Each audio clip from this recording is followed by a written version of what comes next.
Hello everyone, this is Saima Jager Pial. Welcome to my channel. আজকে আলোচনা করব স্যাপির ওর্ফ hypothesis নিয়ে। ফার্স্টে বলি কেন এটাকে স্যাপির ওর্ফ হাইপোথেসিস বলা হয়। মূলত স্যাপির এবং ওর্ফ নামক দুজন লিঙ্গুইস্ট যারা 20 সেঞ্চুরি লিঙ্গুইস্ট ছিল, তারা দুজনে মিলে একটা মতবাদ দিয়েছিলেন। তারা কিন্তু আবার একসাথে মতবাদটি দেয়নি, আলাদা আলাদাভাবে দিয়েছিলেন। পরবর্তীতে তাদের দুজনের এই থিওরিটাকে একত্রে করে বলা হয় স্যাপির ওর্ফ হাইপোথেসিস। এখানে স্যাপিরের ফুল নেম হচ্ছে এডওয়ার্ড স্যাপির এবং ওর্ফের ফুল নেম হচ্ছে বেঞ্জামিন লি ওর্ফ। স্যাপির ফার্স্টে কিন্তু তার হাইপোথেসিসটা দিয়েছিলেন 1929 সালে। তার মতবাদটা দেওয়ার পর তিনি খুব একটা দেখা যায় কি তখন এত বেশি ফেমাস হননি, কিন্তু পরবর্তীতে যখন 1950 সালে ওর্ফ তার মতবাদটা দেয় তখন দেখা যায় কি এটা অনেক বেশি ফেমাস হয়ে যায়। কিন্তু দেখা যায় কি এটা অনেক বেশি ক্রিটিসিজমের সম্মুখীন হয়েছিল। তার অবশ্য অনেকগুলো কারণও রয়েছে। স্যাপির ওর্ফ হাইপোথেসিসের মতে there are certain thoughts of an individual in one language that cannot be understood by those who live in another language.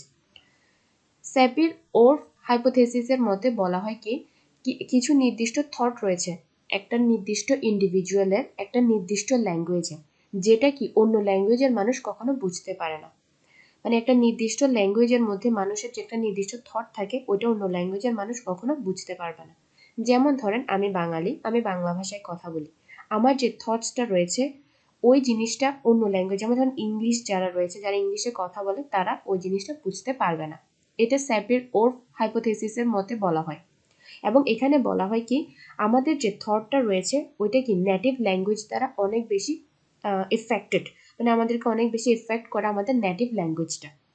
এবং এটা খুবই কন্ট্রোভার্সিয়াল একটা থিওরি।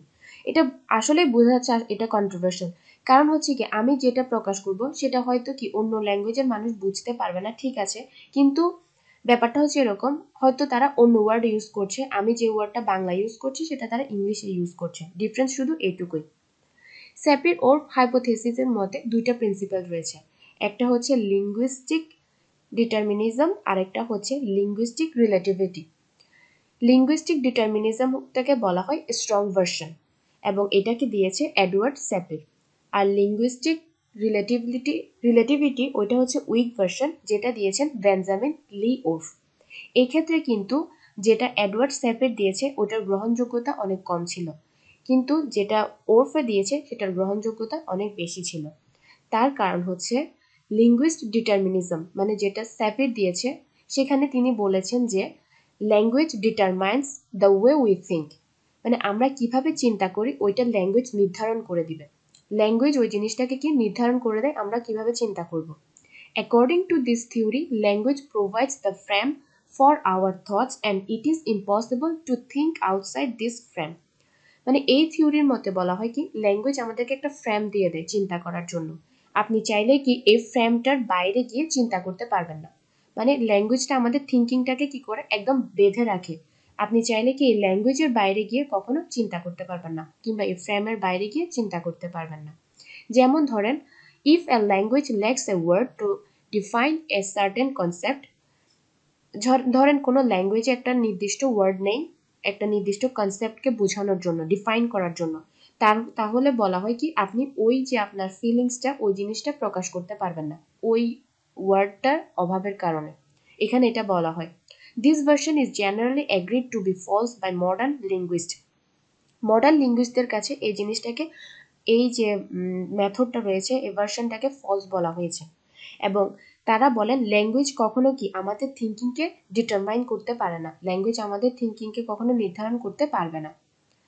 যেমন ধরেন যদি এমন হতো যে ল্যাঙ্গুয়েজটা আমাদের থিঙ্কিংকে ডিটারমাইন করছে, তাহলে দেখা যাবে কি যেসব আমরা বলতে পারি যে ওয়ার্ড কমিউনিকেশনটা সম্ভব হতো না, নতুন নতুন ওয়ার্ড যে ইনক্লুড হচ্ছে, অথবা আমরা যে একটা ভাষা থেকে আরেকটা ভাষা ট্রান্সলেশন করছি, বা সেকেন্ড ল্যাঙ্গুয়েজ হিসেবে আমরা যে ইংলিশটাকে শিখছি, ওই জিনিসটা কি হতো না, কখনো পসিবল হতো না।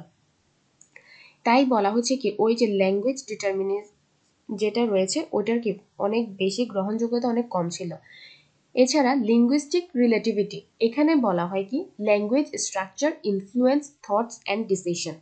ল্যাঙ্গুয়েজটা কি করে, শুধুমাত্র আমাদের যে থটস রয়েছে, ডিসিশন রয়েছে, ওই জিনিসটাকে ইনফ্লুয়েন্স করে, এর থেকে বেশি কিছু না। People who think differently think and C the world differently. যারা কি ডিফারেন্ট ভাষায় কথা বলে তারা কি হয়তো ওয়ার্ল্ডটাকে কিংবা ম্যাটারটাকে, জিনিসটাকে অন্যভাবে চিন্তা দেখে, কিন্তু কি জাস্ট ল্যাঙ্গুয়েজ আমাদের থট এবং ডিসিশনটাকে ইনফ্লুয়েন্স করতে পারে, এর থেকে বেশি কিছু না। ওরফ এই জিনিসটাকে বোঝানোর জন্য অনেকগুলো এক্সাম্পল দিয়েছেন। স্পেশালি তিনি তার এক্সাম্পলগুলো নিয়েছেন হোপি একটা ল্যাঙ্গুয়েজ থেকে, যেটা হচ্ছে অ্যামেরিন্ডিয়ান ল্যাঙ্গুয়েজ। তিনি বলেন, যেমন ধরেন হোপি ল্যাঙ্গুয়েজে একটা ওয়ার্ড রয়েছে যেটা আমি উচ্চারণ করছি না, যেমন ধরেন এই ওয়ার্ডটা, এখানে দেখা যাচ্ছে কি এই ওয়ার্ডটা সব ধরনের যা কিছু উঠতে পারে সব কিছুকে বোঝানোর জন্য ইউজ করা হয়, পাখি ছাড়া।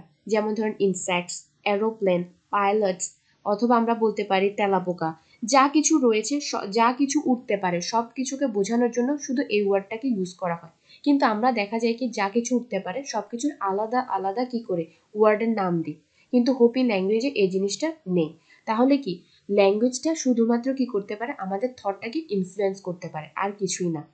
এরপর দেখা যাচ্ছে কি তিনি আরো বলেন, যেমন ইংলিশে স্নো একটা ওয়ার্ড রয়েছে যার মানে হচ্ছে আমরা তুষার হিসেবে ব্যবহার করি। এই তুষারটাকে কিন্তু ইংলিশে অনেকগুলো ওয়ার্ড রয়েছে, যেমন গলিত তুষারকে একভাবে বলছি, যেটা স্ল্যাশি তুষার স্নো রয়েছে ওইটাকে আলাদাভাবে ইউজ করছি, মানে একটা তুষার, এই তুষার জিনিসটাকে অনেকগুলো ওয়ার্ডের মাধ্যমে প্রকাশ করছি বিভিন্ন অবস্থার উপর। কিন্তু এস্কিমো একটা জাতির ল্যাঙ্গুয়েজ রয়েছে, আমরা বলতে পারি এটা হচ্ছে উত্তর আমেরিকা এবং গ্রিনল্যান্ডের সমন্বয়ে একটা জাতি রয়েছে, তাদের ভাষা। তারা স্নোটাকে, তুষারটা যেমনই হোক না কেন তুষারই বলে থাকে, গলিতর জন্য একটা বলে না, কিংবা যেটা একদম মানে এক একটা তুষারের জন্য আলাদা আলাদা নাম দেয় না। এই যে ল্যাঙ্গুয়েজ জিনিসটা আমাদের থটসটাকে ইনফ্লুয়েন্স করছে, এই জিনিসটা বোঝানোর জন্য তিনি এই ধরনের উদাহরণগুলো নিয়ে এসেছেন। আশা করি বুঝতে পেরেছেন। মেইনলি হচ্ছে ল্যাঙ্গুয়েজ, একজন বলতে চেয়েছে ল্যাঙ্গুয়েজ আমাদের যে থটস রয়েছে ওটাকে একদম নির্ধারণ করে দেয়, ডিটারমাইন করে। আরেকজন বলে যে না, ল্যাঙ্গুয়েজ শুধুমাত্র আমাদের থটটাকে ইনফ্লুয়েন্স করে, আর কিছুই না। এবং সেপির যে থটসটা রয়েছে সেটাতে অনেক বেশি কমপ্লিকেশন রয়েছে, তার কারণ হচ্ছে তিনি বলছেন কি ল্যাঙ্গুয়েজে একটা ফ্রেমের মতো, এর বাইরে গিয়ে আমরা অন্য কিছু চিন্তা করতে পারি না, এটা কখনোই সম্ভব না। তাহলে কি হতো, আমরা কমিউনিকেশন করা একজন একজনের সাথে, এই জিনিসগুলো কখনোই সম্ভব হতো না। আশা করি বুঝতে পেরেছেন। ধন্যবাদ সবাইকে।